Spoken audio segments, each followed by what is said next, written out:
1330 திருக்குறளையும் உங்க அம்மா தான் சொல்லி கொடுத்தாங்க இல்லையா? எப்படி சொல்லி கொடுத்தாங்கன்னு அவங்க கிட்டயும் கேட்டு தெரிஞ்சுக்கலாமா? கேட்டு தெரிஞ்சுக்கலாம்.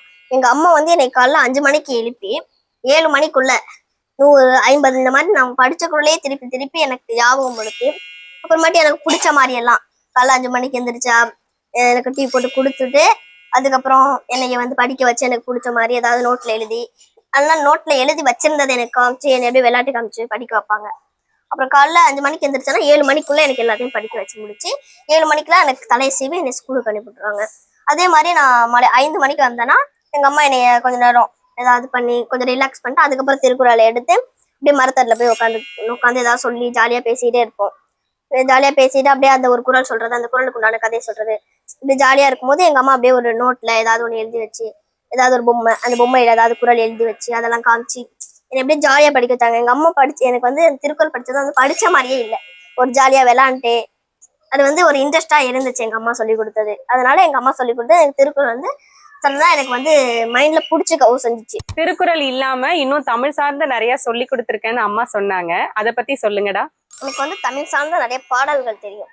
தத்தி தாதோ துதி தாதோ துதி தத்துதி துத்தி துதை துதை தத்தா தூதுதி தித்தித்த தித்தித்த தாதது தித்தித்த தெத்தாதோ தித்தித்த தாது. ரொம்ப அருமையா சொன்னீங்க, அதுக்கு விளக்கம் சொல்லுங்களேன். பறந்து சென்று பூக்கள் உள்ள தாது என்கின்ற தேனை உண்கின்ற வண்டே, ஒரு பூவின் உள்ள தாதை உண்ட பின் வேறொரு பூவின் உள்ள தாதை உண்கிறாயே, உனக்கு எந்த பூவின் உள்ள தாதி இணைத்தது என்று கேட்கிறார் காலமேகப்பூர். வேற என்ன பாடல்லாம் தெரியும்? எனக்கு வந்து கண்ணதாசனோட ஒரு பாடல் தெரியும். சொல்லுங்க. காலம் எனும் ஆளியிலும் காற்று மலை ஊழியிலும் சாகாது கம்பனவன் பாட்டு, அவன் தலைமுறைக்கு எழுதி வச்ச சீட்டு, 10,000 கவிதைகளை முத்தாக அள்ளி தந்த சத்தான கம்பனுக்கு ஈடு இன்னும் வித்தாகவில்லை என்று பாடு என்றது கண்ணதாசன். அருமை அருமைடா, ரொம்ப அழகா சொல்றீங்க. அடுத்து தமிழ் சார்ந்து வேற என்ன படிக்கலான்னு இருக்கீங்க? அடுத்து வந்து நான் வந்து தொல்காப்பியம் படிக்கணும் அப்படின்னு ஆசைப்பட்டு தொல்காப்பியம் வாங்கி புக் வச்சுட்டேன். அதாவது புத்தக திருவிழாவில தான் இந்த தொல்காப்பியம் புக் வாங்க. வாழ்த்துக்கள். தொல்காப்பியமும் படிச்சு நீங்க சாதனை படிக்க என்னுடைய வாழ்த்துக்கள். ரொம்ப நன்றி.